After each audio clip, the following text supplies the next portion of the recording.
Hola una vez más, es un privilegio para mí poder compartir junto a ustedes un pasaje de las Escrituras usando ya el conocido método PRO. En esta ocasión estaremos viendo un salmo, el Salmo número 15, el cual es un salmo breve, pero es un salmo que contiene muchas verdades útiles, necesarias para los creyentes en el día de hoy.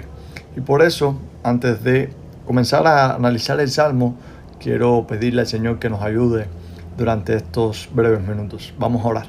Padre, gracias por esta oportunidad de poder estudiar tu palabra. Te pedimos, Señor, que a través de este Salmo, inspirado por ti, Señor, tú nos ayudes a comprender verdades que transformen nuestras vidas, que formen cada vez más la imagen de Cristo en nosotros, a fin de que podamos vivir una vida que te glorifique a ti en todo. Oramos en el nombre de tu Hijo amado Jesucristo. Amén. Y bueno, hoy estaremos viendo, como ya dije, el Salmo número 15 y estaremos usando el método PRO. Para eso recuerden que siempre debemos encontrar en primer lugar el punto del pasaje. Y el punto del pasaje responde a la pregunta, ¿qué dice este texto? Y bueno, nosotros podemos de manera sencilla ver que en este primer verso hay dos preguntas, las cuales son muy similares que hace el salmista. El salmista se pregunta, ¿quién habitará en tu tabernáculo? ¿Quién morará en tu monte santo? Y el salmista está haciéndole esta pregunta a Dios, a Jehová. Él quiere saber quién es quien puede habitar en el tabernáculo de Dios, quién puede morar en el monte santo de Dios. Y entonces el salmista comienza a responder esta pregunta y lo hace mostrándonos varias verdades. En primer lugar, el salmista dice que va a ser o va a poder habitar en el tabernáculo de Dios o en la presencia de Dios aquel que anda en integridad, que hace justicia, que habla verdad. Dice, no calumnia con su lengua, ni hace mal a su prójimo. Dice, no admite reproche contra su vecino, honra a los que le temen a Jehová. Dice que no ha jurado en daño suyo, no por eso cambia. Y quizás déjame decirte esta sección en otras versiones para que quizás entiendas. Es aquel que mantiene su palabra aun cuando salga perjudicado, es decir, aquel que se mantiene firme en la decisión que ha tomado, una decisión que sabe que es justa, es buena y que no siempre trae buenos resultados, a veces trae resultados negativos, pero a pesar de que él ve que puede producirle resultados negativos, mantenerse en la firmeza de la verdad o de la buena conducta que ha determinado hacer, no teme por eso, no cambia de parecer. Dice, quien no dio su dinero a usura, ni contra su prójimo admitió cohecho, o quizás es la idea que no admitió contra su prójimo intereses. Y todas estas verdades nos ayudan a entender quizás el punto del pasaje, porque estas verdades nos responden esa primera pregunta. Y yo, he escrito el punto del pasaje de la siguiente manera: los que andan en integridad habitarán en la presencia de Dios. ¿Y por qué he puesto esta palabra, integridad? Y quizás en el primer verso ustedes van a ver que se resalta esta palabra, integridad, porque todo lo que nosotros vemos que este salmo contiene, que este salmista ha escrito, pudiéramos decir que son requisitos éticos que deben abundar en la vida del creyente. Es una vida que moralmente es recta, es justa, es, pudiéramos decir, una vida íntegra por medio de la cual uno vive en la presencia de Dios. Así que el punto del pasaje es quizás esa idea: los que andan en integridad habitarán en la presencia de Dios. Ustedes pueden poner los que andan en integridad, hacen justicia, o los que hablan verdad. Todas estas ideas son permitidas a la hora de definir el punto del pasaje. En segundo lugar, nosotros entonces, teniendo el punto, pasamos a buscar lo que es la razón del pasaje, lo cual responde a la pregunta, ¿para qué se escribió este texto? Y bueno, no podemos negar que aquí hay una pregunta, y es, ¿quién habitará en tu tabernáculo? ¿Quién morará en tu monte santo? El salmista quiere saber eso. Y para eso entonces el salmista responda a esa pregunta dándonos todas estas ideas que ya hemos anteriormente señalado y visto.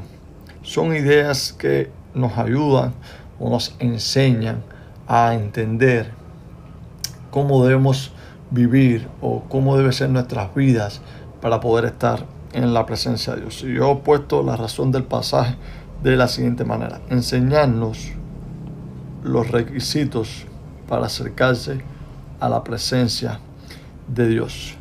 Anteriormente vimos que los que andan en integridad habitarán en la presencia de Dios. Entonces este pasaje tiene como propósito enseñarnos esos requisitos, de modo que nosotros podamos vivir una vida íntegra ante los ojos de Dios. Pero cuando veo este pasaje y lo leo y lo medito, me surge una pregunta, y es la siguiente: ¿quién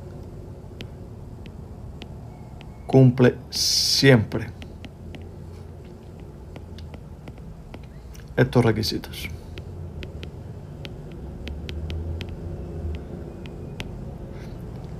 Y cuando yo pienso en esto y medito en el pasaje, esta pregunta golpea fuertemente mi vida. ¿Quién cumple siempre estos requisitos? Quizás por un periodo de tiempo tú y yo podamos conducirnos íntegramente, quizás tú y yo podamos andar en la verdad, vivir justamente, pero la idea es siempre, porque nuestro Dios no es santo por un periodo de tiempo, nuestro Dios no es justo por un periodo de tiempo, nuestro Dios es siempre santo, justo, bueno, recto, de modo que es imposible que personas que no sean siempre justas, íntegras, rectas, que anden en la verdad, puedan estar en su presencia. Entonces la pregunta es: ¿quién cumple siempre estos requisitos para estar en su presencia? Y sabemos que no somos nosotros. Indiscutiblemente es Jesucristo quien cumple siempre esos requisitos. Fue Cristo, cuando nosotros leemos en los evangelios, quien anduvo siempre en una vida íntegra, anduvo siempre en la verdad, en la justicia. No salió, como dicen las cartas, no salió pecado en sus labios. No hubo nunca un movimiento de iniquidad, no hubo nunca un deseo perverso. Siempre fue íntegro. Siempre Jesús se mantuvo en rectitud y haciendo aquello que es agradable a los ojos de Dios, viviendo bajo la voluntad de Dios. Y es por eso, mis hermanos y hermanas que están quizás viendo este video, que nosotros debemos entender que es gracias a Cristo que tú y yo hoy podemos estar en la presencia de Dios, podemos habitar en la presencia de Dios. Es gracias a Cristo que tú y yo hoy podemos andar en integridad, en justicia, en la verdad de Dios. Porque si no fuese por medio del sacrificio y de la resurrección de Cristo, ni tú ni yo pudiéramos estar en la presencia de Dios. El libro de los Hebreos, en el capítulo 10, dice que por medio del sacrificio de Cristo, Él abrió el velo. Y recuerden que el autor del Hebreo está haciendo alusión a ese lugar santísimo donde solo podía entrar el sumo sacerdote una vez al año. Pero dice el autor del Hebreo que gracias al sacrificio de Cristo, ese lugar santísimo ha sido abierto para que tú y yo, como creyentes, como aquellos que hemos puesto nuestra fe en Cristo, podamos entonces entrar y habitar en su presencia. Eso es lo hermoso, lo bello de las Escrituras, enseñarnos cómo Cristo nos ha tomado a nosotros, quienes no somos justos, quienes no somos íntegros, y nos ha salvado por medio de su sacrificio y nos ha dado entrada a la presencia de un Dios santo y justo. Pero quizás tú estás aquí, estás escuchando este video, estás viéndolo, estás interesado en Método Pro, pero aún no eres un creyente. Bueno, quiero decirte que si tú te arrepientes de tus pecados y pones tu fe en el Señor Jesucristo, tú podrás también disfrutar de la presencia de Dios. Podrás también habitar en ese santo tabernáculo, podrás también habitar en el monte santo de Dios, podrás, de manera resumida, estar en su presencia. Porque aunque te esfuerces en vivir en integridad, en hacer justicia, en no calumniar ni mentir contra tu prójimo, en no usar mal tus finanzas, en no admitir cohecho contra tu prójimo, aunque trates de hacer esto, no lo podrás hacer siempre. Y entonces te verás involucrado en pecado, lo cual te aleja, te separa de la presencia de Dios. Pero si crees que Cristo murió por tus pecados, resucitó al tercer día para justificarte de Dios, entonces tú podrás disfrutar de la presencia de Dios. Y así como junto a todos los creyentes, podrás entonces preocuparte ante la siguiente pregunta: ¿cómo respondemos a las verdades que este texto nos enseña? ¿Cómo podemos vivir a la luz de estas verdades? Y bueno, eso lo responde la orden del pasaje, o como podemos decir también las aplicaciones del pasaje. Yo les he traído varias, y la primera de ellas es que debemos vivir vidas moralmente agradables a los ojos de Dios. Una vida íntegra es una vida que tiene un sello donde lo que creo, basado en la verdad de la Biblia, lo vivo. Ese es el sello de la integridad. Vivir en acorde con las verdades que he conocido y creído en las Escrituras. Y esto nos ayuda a vivir vidas agradables a los ojos de Dios. En segundo lugar, no hagamos mal a nuestro prójimo. Recuerden que hay un mandamiento que es agradable a Dios, y es que amemos a nuestro prójimo. Honremos, en tercer lugar, a aquellos que vemos que viven en el temor de Dios. Es agradable, mis hermanos, contemplar a muchos de ustedes con los cuales quizás he compartido, y quizás a muchos que no conozco, pero bueno, es agradable ver a otros conducirse en el temor de Dios. Y eso me motiva a mí, y también motiva quizás, yo sé que a muchos de ustedes, a honrarles y a exhortarles a que sigan haciéndolo. También seamos íntegros con nuestras finanzas, seamos íntegros y usemos bien los recursos que Dios dispone para nosotros. En quinto lugar, confiemos que la estabilidad de nuestras vidas están en las manos de Dios. ¿Y por qué he dicho esto? Porque el final del Salmo es interesantísimo. Dice: los que hacen estas cosas no resbalarán jamás. Los que hacen estas cosas no resbalarán jamás. No se está refiriendo en este pasaje a que los que viven en una vida íntegra no van a pecar nunca más. No se está refiriendo el pasaje a esto. Porque en el verso 6 del Salmo 10, el salmista recoge que el malvado dice de la siguiente manera en ese salmo. Dice en su corazón el malvado: no seré movido jamás.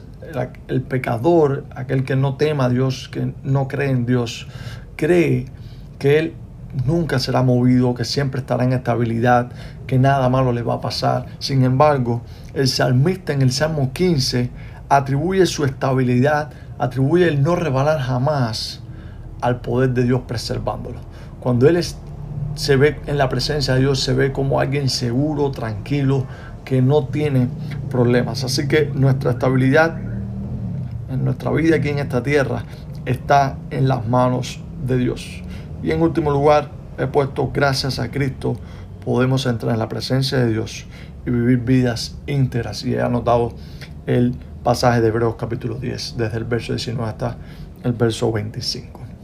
Así que sin más, me despido. Espero que este texto les sea de utilidad como todos los otros, y que ayude a vivir vidas íntegras, vidas que agraden a Dios. Por eso, sin más, me despido. Dios les bendiga.